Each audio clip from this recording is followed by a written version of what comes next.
امام کربلا میں دیکھو بیٹی سے پیار کتنا کر رہے ہیں. حضرت سیدہ سکینہ جنہیں سکینہ بھی کہتے ہیں.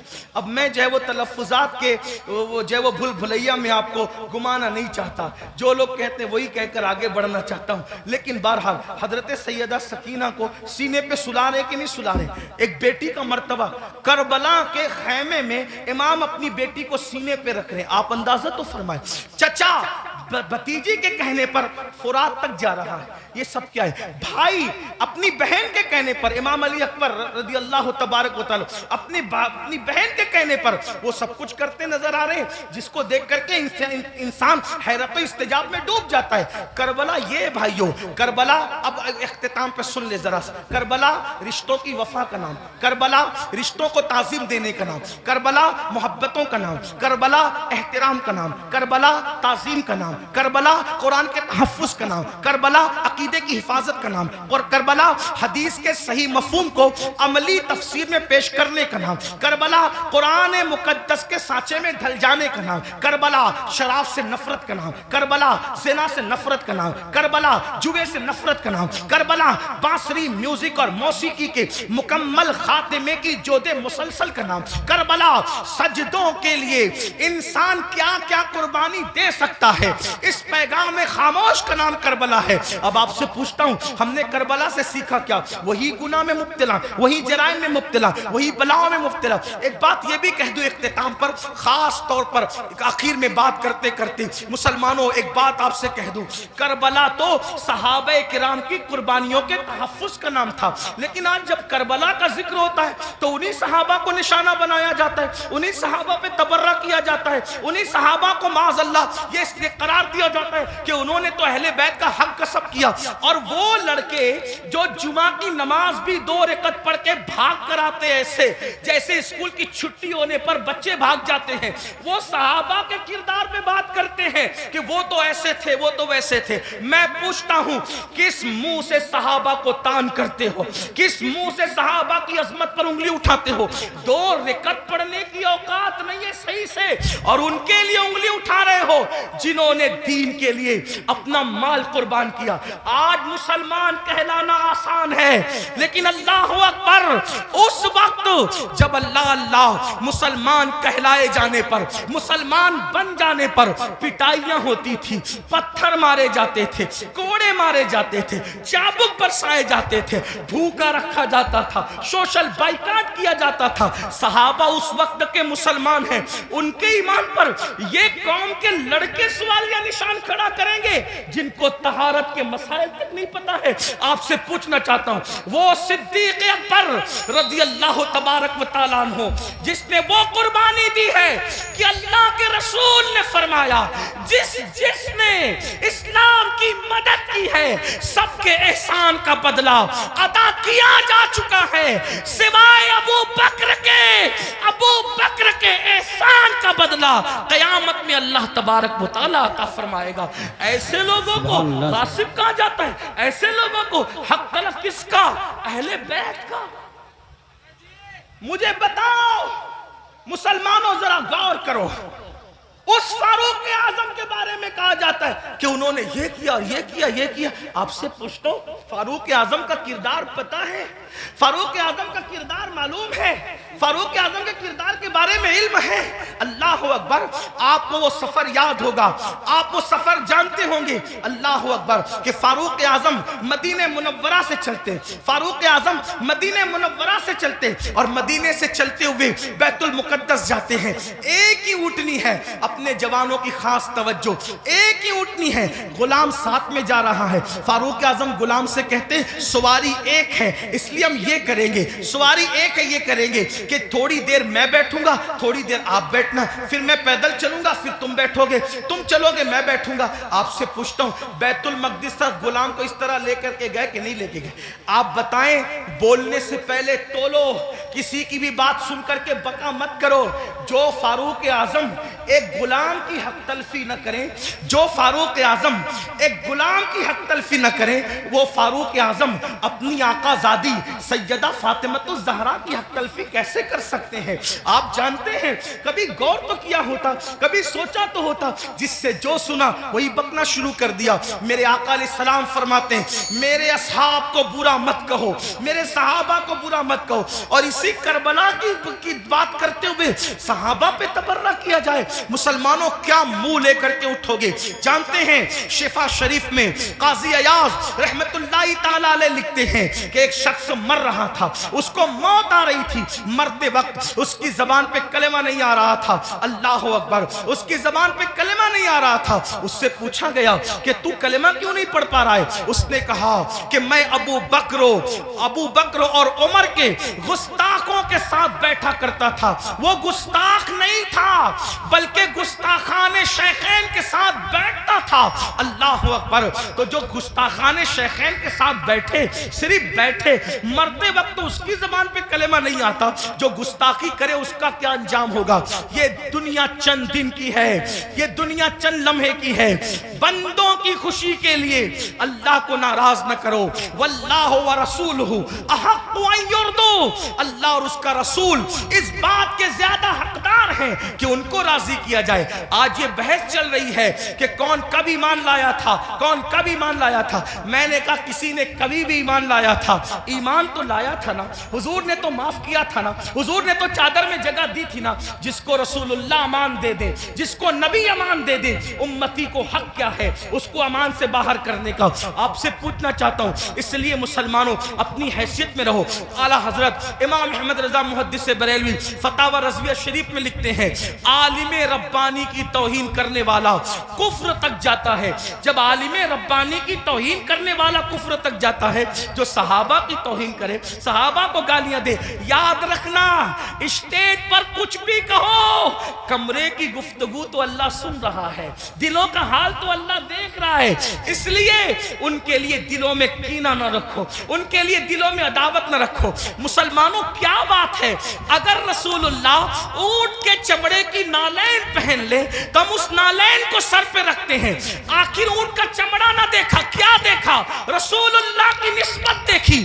تو جب رسول اللہ کی نسبت کی وجہ سے اونٹ کا چمڑا سر پہ رکھا جاتا ہے تو رسول اللہ کی نسبت کی وجہ سے اصحاب مصطفیٰ کی تعظیم کیوں نہیں کی جاتی، ان کا احترام کیوں نہیں کیا جاتا؟ لیکن ایک بات یہ بھی خیال رکھنا، ایک طبقہ وہ ہے کہ اللہ جو صحابہ کو ہلکا جان رہا ہے، صحابہ کی بیعت بھی کر رہا ہے، کمروں میں بیٹھ کر کے اپنے ماننے والوں کو ان کے خلاف کان بھر رہا ہے۔ لیکن دوسرا طبقہ وہ بھی نظر آ رہا ہے کہ جب اہل البیت پر کوئی گفتگو ہوتی ہے تو پھر اس کا منہ اترتا ہے کہ یہ اہل بیت کی فضیلت پڑھنے والا کوئی رافضی تو نہیں ہو گیا۔ ہم کہتے ہیں اللہ کے بندو، اہل بیت کی فضیلت پڑھنا رافضیت نہیں ہے بلکہ صحابہ کی گستاخی کرنے کا نام رافضیت ہے۔ ورنہ دیکھو اللہ اکبر، ہمارے جتنے بزرگان دین ہیں سب نے کھل کر صحابہ کی عظمت بھی بیان کی اور اہل بیت کی عظمت بھی بیان کی۔ آج اگر محفل میں نعرہ حیدری لگے تو کچھ لوگوں کے چہرے یوں اترتے ہیں، ہم نے خود منبر پہ محسوس کیا، ان کے نام نہیں جانتے وہ کون لوگ ہیں، اللہ اکبر، کہ محفل میں علی کا نعرہ لگ رہا ہے، کہیں رافضیوں کی محفل تو نہیں۔ میں نے کہا یہ فکر صحابہ نہیں ہے، فکر اہل سنت نہیں ہے۔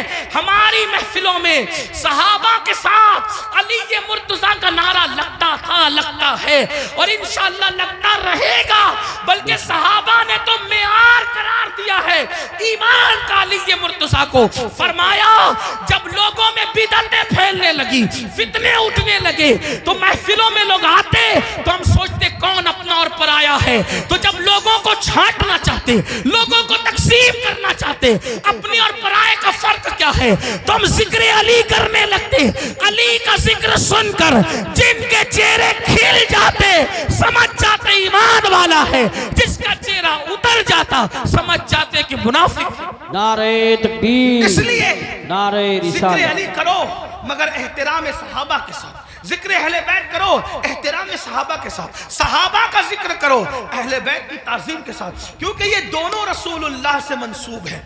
بلکہ یوں کہہ لیں حضور کے ارد گرد ستارے گردش کر رہے ہیں،